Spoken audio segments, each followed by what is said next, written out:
今からですね、この自転車を修理に持っていきます。なんか最近ブレーキの利きがめちゃくちゃ悪いなと思って、で2年くらい前に自分でブレーキのパッドを交換しようと思って、なんか Amazon で注文してやったんですけれども、サイズが合わなくなって、合わないやつ買っちゃって、でなんだっけかな、はめて取れなくなったんですよ。なんか忘れましたけど、元に戻せなくなったんですよ。で結局修理に持ってったので、今回もなんか自分でやんないで修理に出そうということで、最初から自転車に持っていこうと思います。やっぱりね、ブレーキ消耗品だから定期的に交換しないといけないんですよね、パッドの部分を。とは言っても多分その時から交換してないんじゃないかな。2年くらい交換してないので、そろそろ買い時なんじゃないかと思って。ブレーキはですねちょっと危ないので、早めに修理してもらおうかと思います。毎回ここ曲がるところ分かんなくなるんですよね。あれ、こんな近かったっけ？もうちょっと遠かった気がするんですけどね。なんか15分ぐらいで着いた。今回も毎度お世話になってる早坂サイクルですね。あそこかなりいいので、今回もあそこに修理お願いしようと思います。はい、戻ってきました。ですね、まあ15分ぐらいで終わったんですけれども、ブレーキの利きが悪いって言って持ってったら、なんか調整ができるみたいで、そのブレーキのとこについてるネジみたいなのを回すと、そこでブレーキの効き具合調整できるって言って、なんか前のブレーキはそれで効きが復活したんですが、後ろ側のブレーキがなんかそもそもその調整するネジの部分がなくなっちゃってたんですよ。それでそもそも調整できないから交換するしかないって言われて、ブレーキがやっぱり減ってたりとかして、それで緩んじゃって、なんかの衝撃で取れたんだろうって言われて、なんかパーツ交換しないといけないんだけど、在庫ないから取り寄せって言われて、取り寄せすることになりましたので、取り寄せにもなんか1週間ぐらいかかるらしいんですよね。なので届いたら電話もらう形にして、で修理するのにも、2、3日かかるって言われました。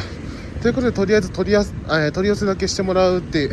言って、1回自転車を持ち帰ることにしました。1週間ないのは不便なので。だから後ろの、ブレーキはあまり使わないようにして、前だけ、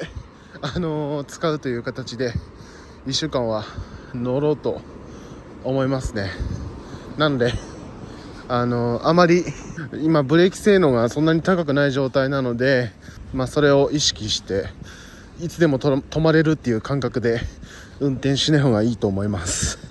でも治るんでよかったです。そのね、ブレーキでも減ってるって言われたのか、そのブレーキのパッドの部分は交換になるか分かんないですけど、でも多分この短時間でバラしていろいろ見てみたわけではないと思うので、とりあえずその時も修理する時に交換する必要があれば交換してもらえると思いますが、そんな感じです。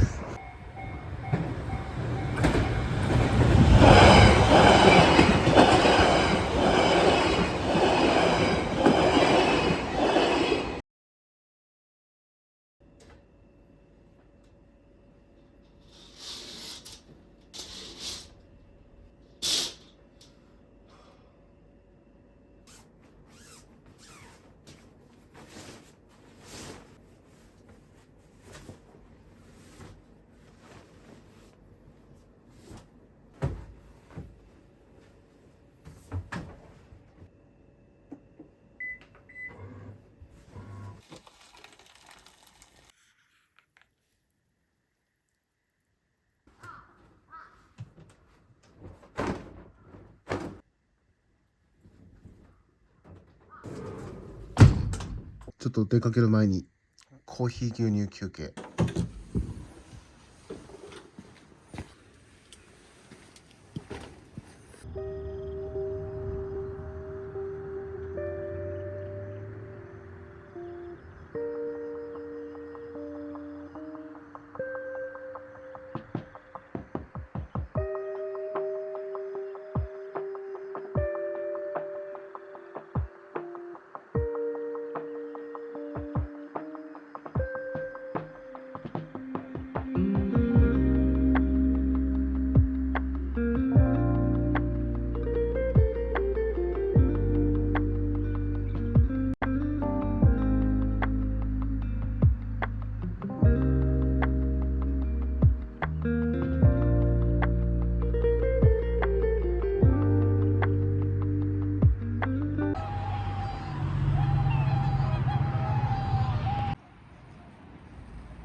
今日は久しぶりにこの広瀬川の河川敷のとこに来てみました。こっちの方に自転車で来るのがもうめちゃくちゃ久しぶりですね。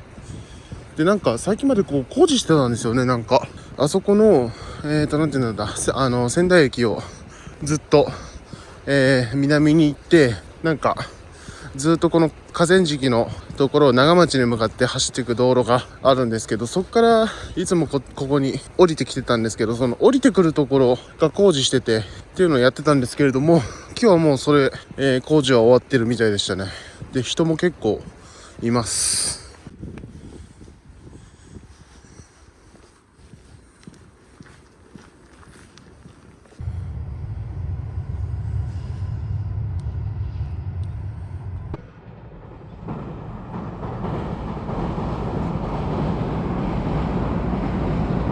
今日はこいつ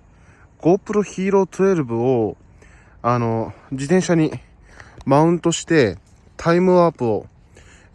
撮ってみました。今まで自転車の車窓とかって結構撮るの難しかったんですけど、この、GoPro をゲットしてからこのハンドルのところにマウントして撮ることができるようになったので、かなりこれ楽ですね。で、ちょっとね、今回は多分ちょっと失敗気味ですね。ずっとカメラが下向いてちゃったんですよね。なぜかというと、この、自転車への接合部分、ここに問題があって、ここがね、ちょうど、ハンドルの太い部分にマウントされてるというか、なんですよ。太い部分にマウントされてるから、太い部分に、このマウントを挟み込んでるってことは、その、マウントの穴が、広くなってるわけじゃないですか。だから、こう細い方に向かってずれちゃうんですよね。それでよりよりになっちゃって、だんだんこう自転車の衝撃とか重力に従ってカメラが下向いちゃってった、だんだん下向いちゃっていったっていう感じなんですよね。だからね、この細いところにつけるべきでしたね。細いところにつければ、こっちの太い方に移動してくることはないと思うんですよね。太いところから細いところにはいくらでも移動しちゃうんですけれども、細いところから太いところってなかなか移動しにくいと思うんですよ。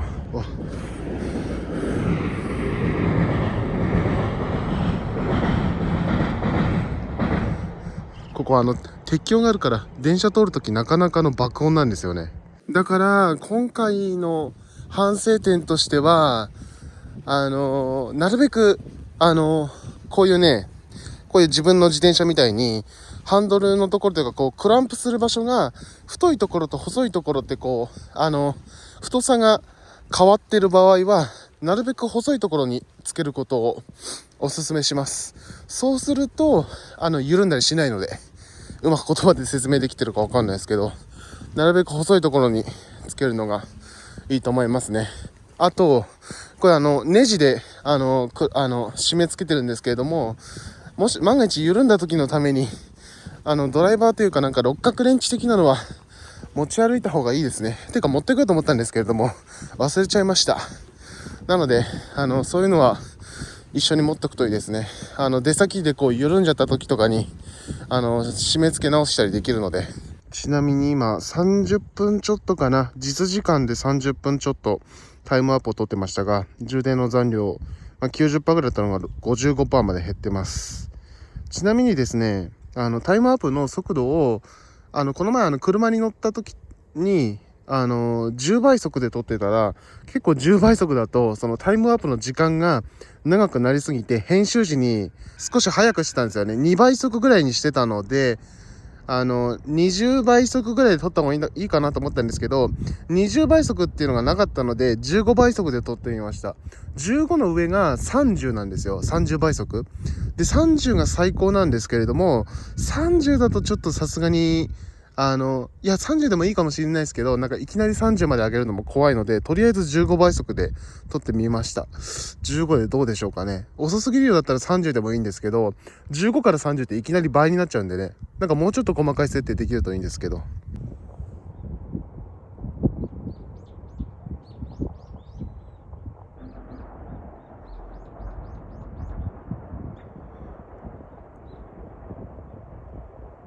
ちなみに GoPro をどんな装備で自転車に固定してたかっていうと、こんな感じのやつ使って、自転車にマウントしてました。これね、新しく買ったやつとかじゃなくて、なんか前々から持ってたやつなんですよね。もう結構もう4、5年前、もう YouTube とか全然始める前なんですけれども、スマホとかを、自転車に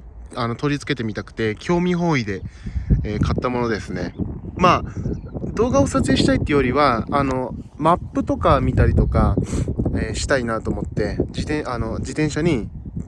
スマホ取り付けるために買ったやつなんですけれども、なんかずっとしまってあったやつを、あ、そういえばこれ、GoPro で使えるじゃんって思い出して、取り出してきて、装着したものですね。で、これもなんか GoPro 純正とかなんかどっかのブランド品とかじゃなくて、なんか Amazon で適当に見つけたなんか中華ブランド的なところのやつだと思うんですけれども、ここですね、ここ、ネジが2本ついてると思うんですよ。で、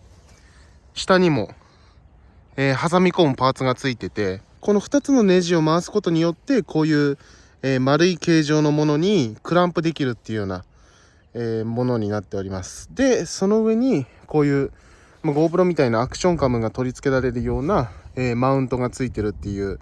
アタッチメントなんですけれども、なんかここ回るんですよね。こう360度回るよっていうのが売りらしいんですけれども、こう変にグラグラするんですよね。これがちょっと難点なんですけれども、とりあえずこれね、プラスチックとかじゃなくて全部アルミでできてて、めちゃくちゃ頑丈なので、前携帯とかつけてて特に落っこったこととかもないので GoPro で使っております。そこそこ結構いい感じですね。でも序盤はね良かったんですよ。序盤はちゃんと上向いててくれたんですけれども、後半ずっと下向いてるなーと思ってて、あ、ほらね、だんだん下向いてきちゃいましたね。もうここらあたりから結構道路しか映ってないような感じですけど、頑張ってクロップすれば使えるかな。一つ学びになりましたね。でも結構いいですね。今回 GoPro を自転車にマウントして車窓をタイムアップで撮ってみましたが、やっぱり GoPro ね、小さいし軽いし、なんか手軽だから取り回しがしやすいっていうのもありますし、何より手軽なんですよね。そして GoPro ってある程度耐久性のあるカメラなので、結構自転車とかにマウントしたとしても、例えばスマホとか他のカメラを自転車につけて撮るときと比べて、その振動とか揺れとか水とか汚れとかそういうものに対してなんか他のカメラだったらやばい壊れないかなみたいな感じで結構心配になって、撮影してるからなるべくこう振動ないように走ろうとか、結構気使って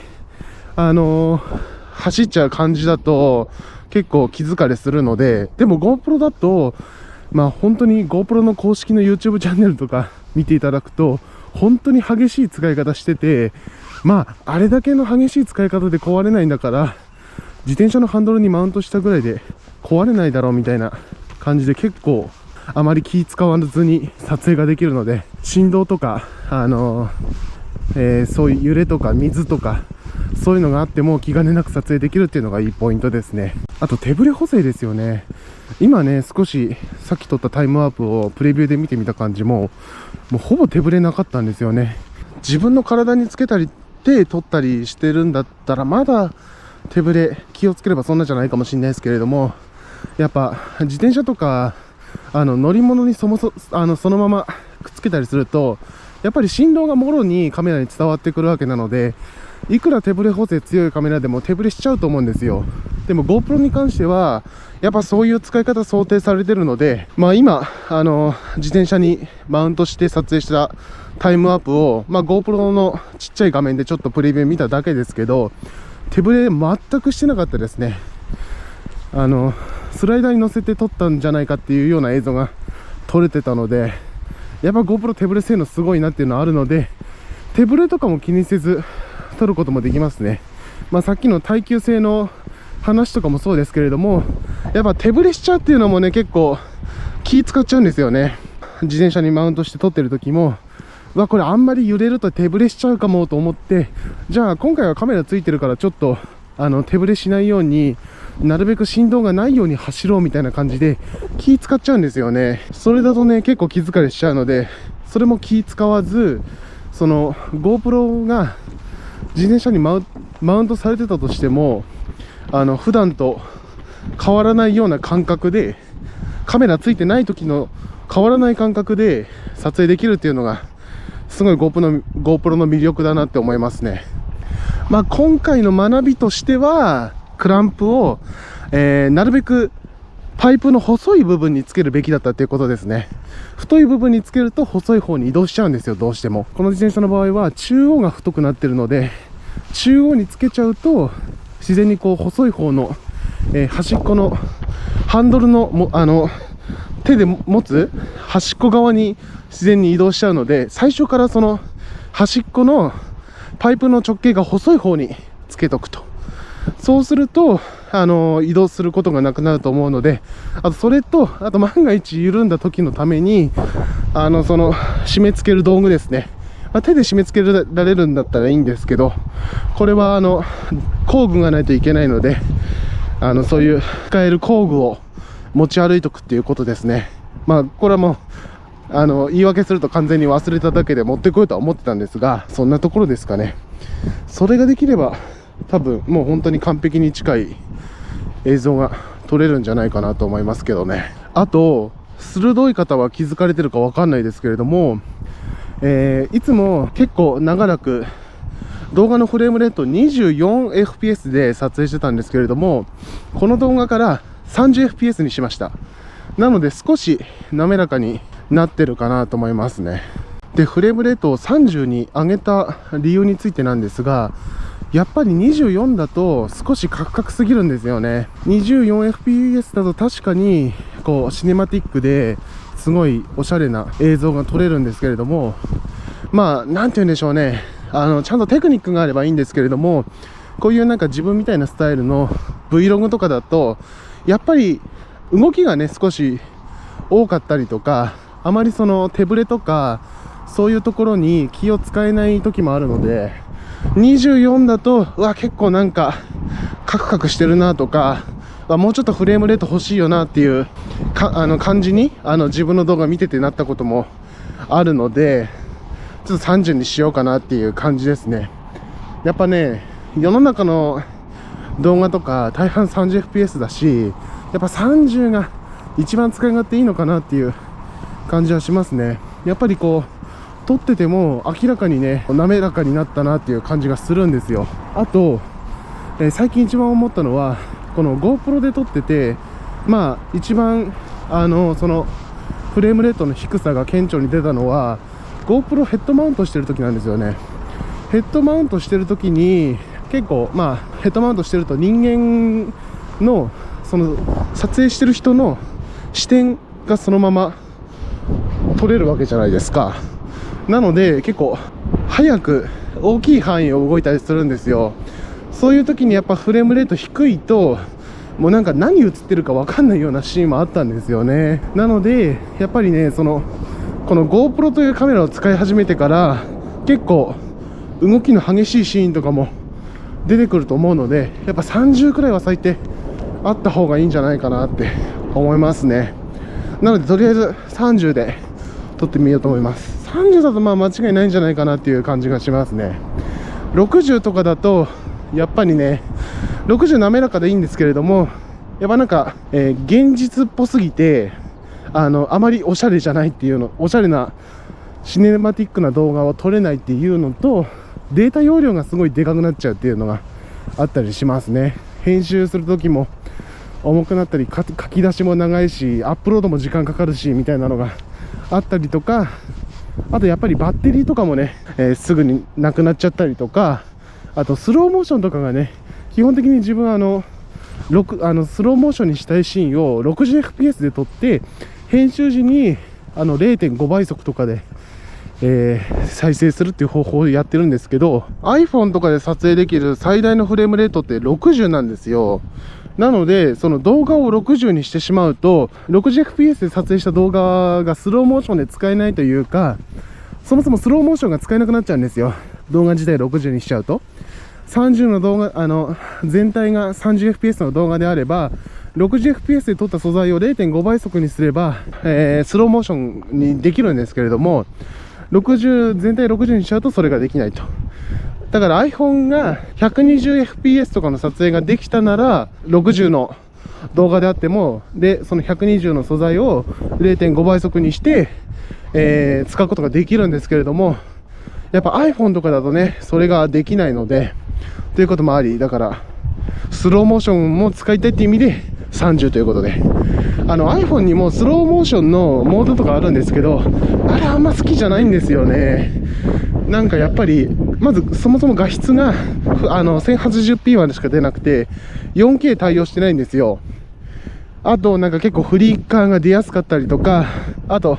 1080p は 1080p でも画質がなんか悪すぎて、これ絶対 1080p 出てないだろうみたいな、なんかデータ自体は1080p で記録されてるんだけど、動画見た感じの画質が、いやこれ 1080p の画素数じゃないよなみたいな感じなので、あまりあれは使いたくないんですよね。なのでやっぱり自分は 4K で撮りたいので、 4K の 60fps で撮った素材を、編集時に 0.5 倍速とかにするっていうやり方をしたいので、まあ、それも30にする一つの理由というか、60にしない理由ですね。ということで、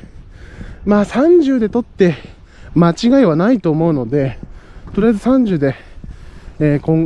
当分は撮ろうかなと思いますね。24fps で撮影するって、やっぱりかなりね、テクニックが結構ね、必要だと思ってて、結構自分が見てる YouTuber で、24fps で、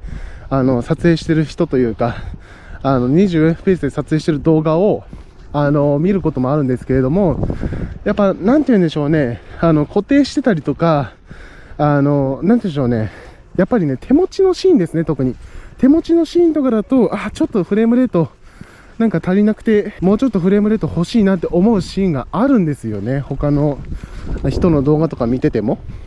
で、それで、やっぱ、なんか、そういう人とかも、やっぱ30の方がいいのかな、みたいな風に言ってたりもするので、やっぱ、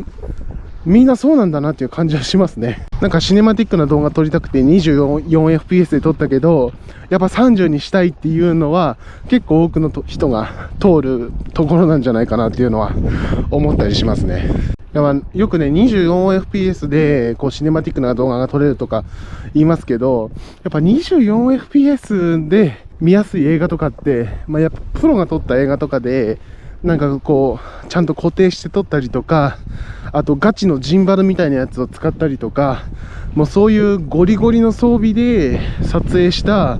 もうちゃんとした映画とかだと思うんですよね。 24fps で結構見やすいのは、やっぱああいうのってプロがやってるし、結構計画されてやってるんだと思うので、まあ24ね、ちゃんと撮影すれば24でもいい映像十分撮れるんですけれども、Vlog とかでも撮れると思うんだけど、自分のスタイルだとね、やっぱり動きの多いシーンとかあるから30でいきます。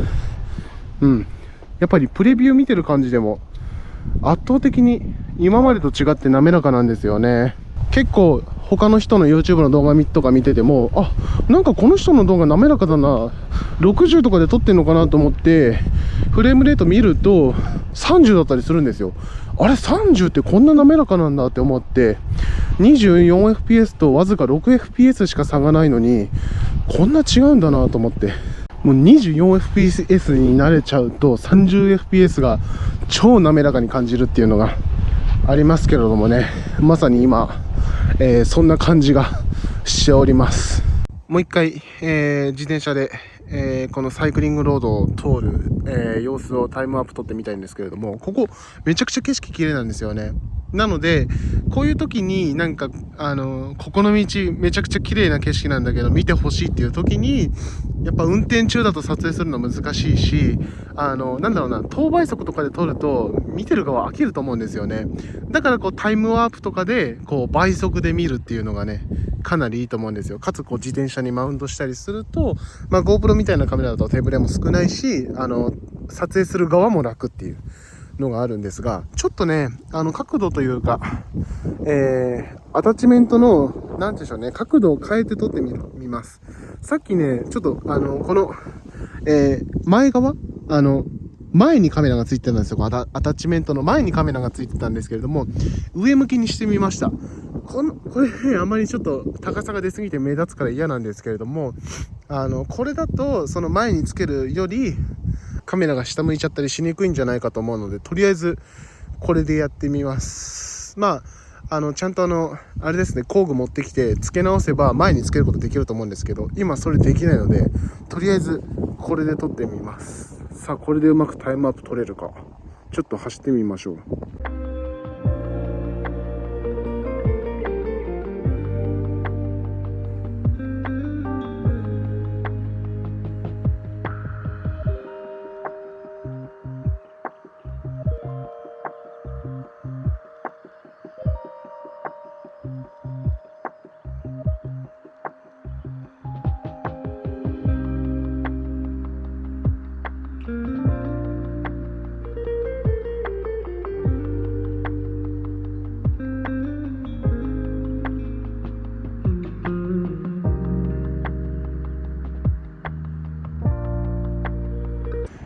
名取川のところまで来ました。ずーっとこの河川敷沿いの道路を通ってきて、いや、めちゃくちゃ気持ちよかったですね。でもね、こっから行き止まりになっちゃってるんですよね。この脇は通れんのかな。でもわかんないですね。これ看板立ってるっていうことは言っていいのかちょっとわかんないですが、ここまで来たことそもそもないのでね。ちなみに GoPro の方、今ね15分ぐらいかな、タイムアップ取ってて、残り残量 20% ですね。だいぶバッテリーがやばい。あれですね、 GoPro は予備バッテリー必須ですね。タイムアップ2回取って、いけるんだ。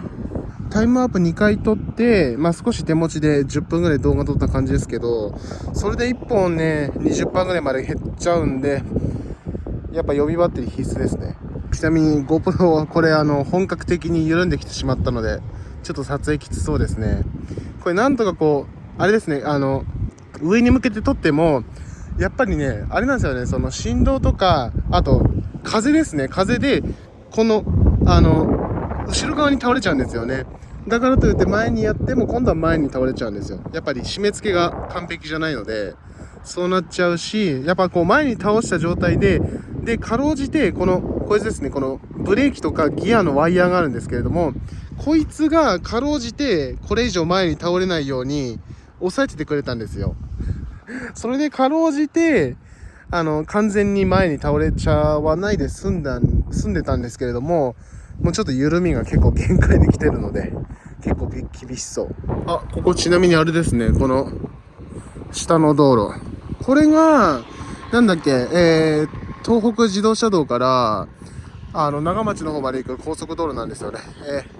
何道路っていうか忘れましたけど、仙台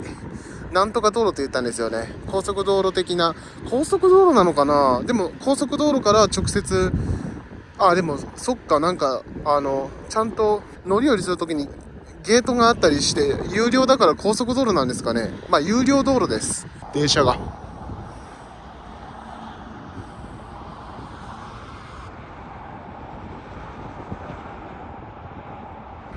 有料道路なんですけれども、この前実家から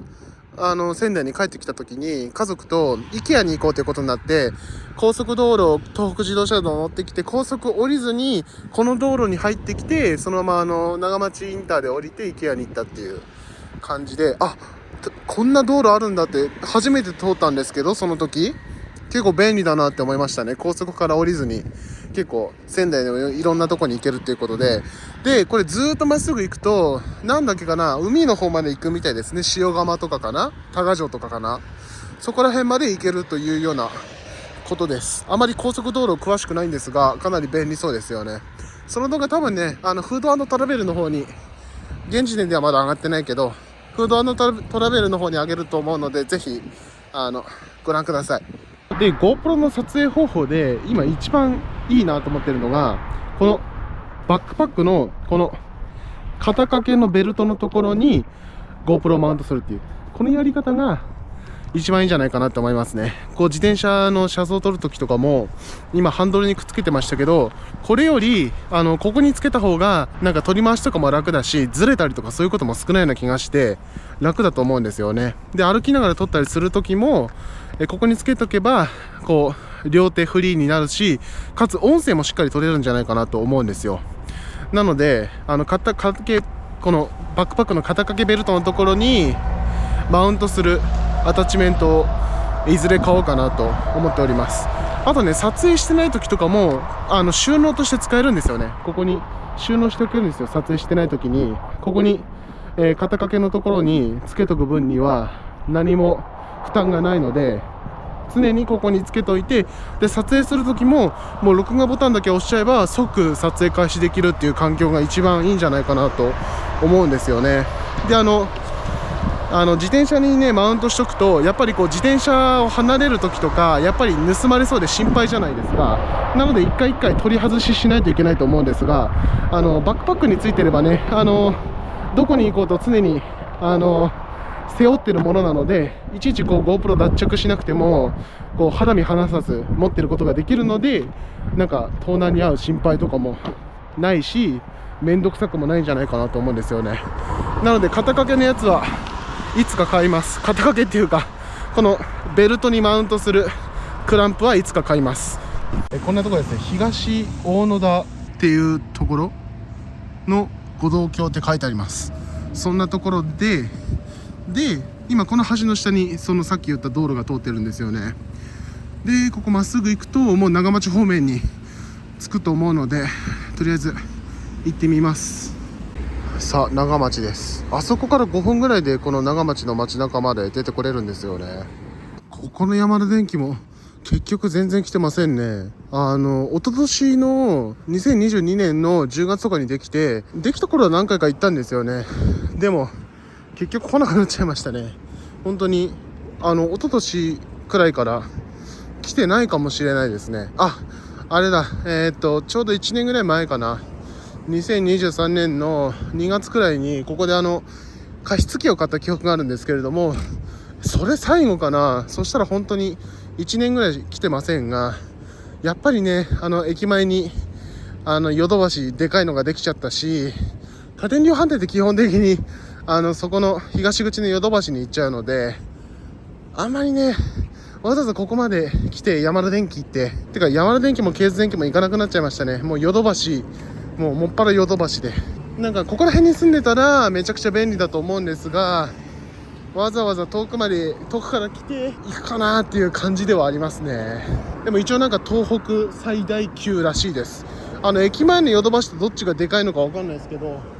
どっちなんだろうな、どっちがでかいんだろう。結構ね店舗面積自体はいい勝負してると思うんですけど、やっぱ駅前のヨドバシにはね服屋とかご飯屋さん入ったりするんで、そこの違いが結構でかいですよね。こっちにはないので。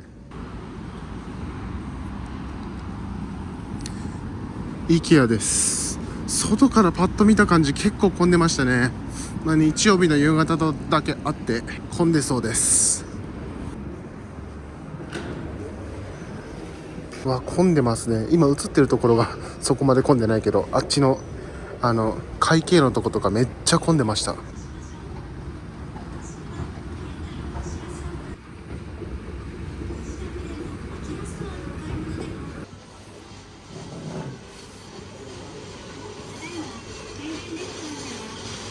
2月25日まで土日祝日も7時で終わっちゃうみたいですねって書いてありました。レストランは空いてるな。よかったよかった。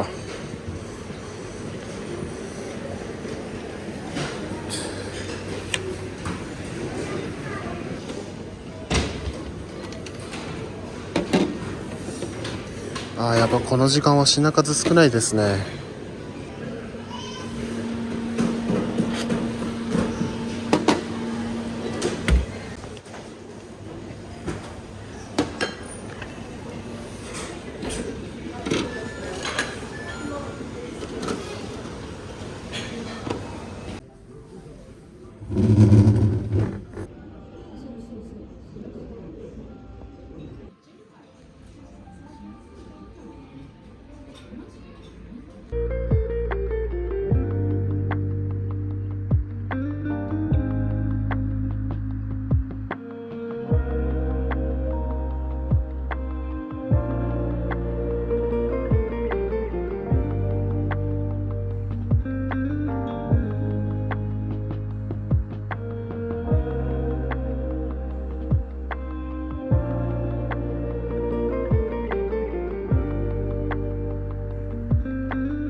やー、日曜とは思えないほど空いてる。結構ガラガラです。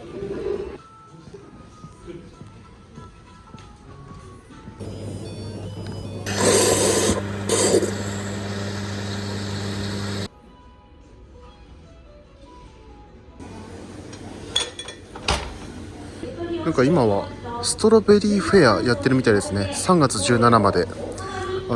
レストランにもなんかいちごのケーキとかありましたね。うわ、誰もいないですね。結局レストランで1時間ぐらいゆっくりできましたね。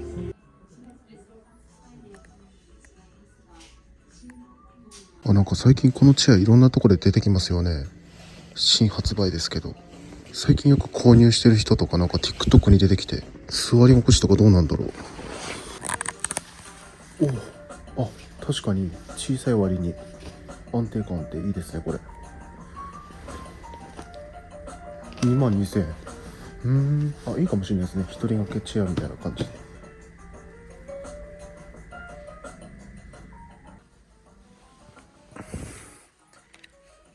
これね。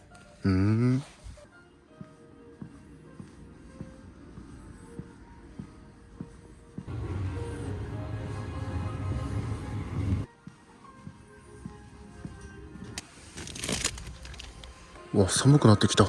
閉店時間近いから暖房切れたんですかね。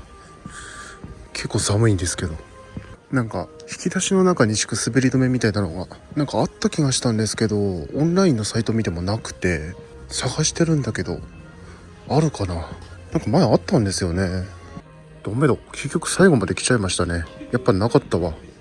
結局このフリーザーバッグと食器用のスポンジしか持ってきませんでした。今回滑り止めメインであれ欲しくて来たんですけど、もう廃盤になったんですかね。IKEA って閉店時間30分前でこのホタルの光が流れ始めると10分おきくらいに閉店時間まであと20分ですとかって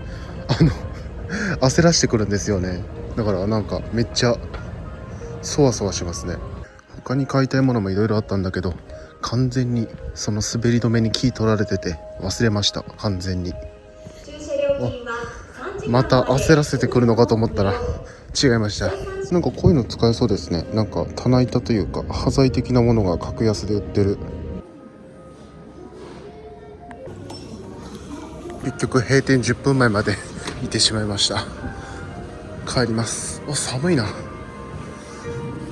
夜もね GoPro でタイムアップとか撮れたらいいんですけど、やっぱ夜間性能は GoPro ダメなんですよね。結構ね暗く映っちゃうし、ノイズもひどいし、手ブレもひどいっていうことだし、結構ね夜は GoPro あんま使えないと思った方がいいですね。みんなYouTube やってる人言ってますけど、 iPhone の超広角カメラの方がまだいいんじゃないかっていうぐらいです、夜間性能は。そして今日はこれもグラグラだし撮れないですね今日は。あとなんだろう、あそこめっちゃいっぱい車止まってんだけど、なんだろう、なんかあんのかな。なんか20台ぐらい普通に駐車してる感じ。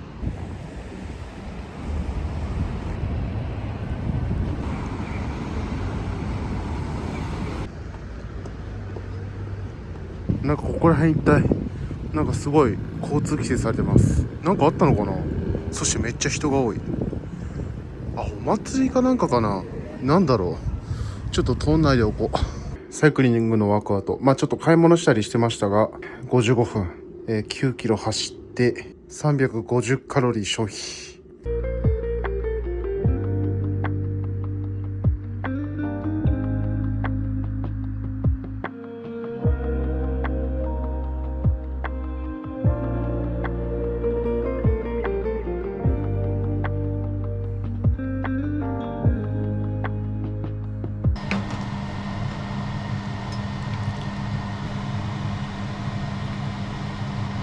カレー作りましたがゆるすぎましたね、ちょっと。でも2杯目もう少し煮込めば大丈夫でしょう。味はめちゃくちゃいいです。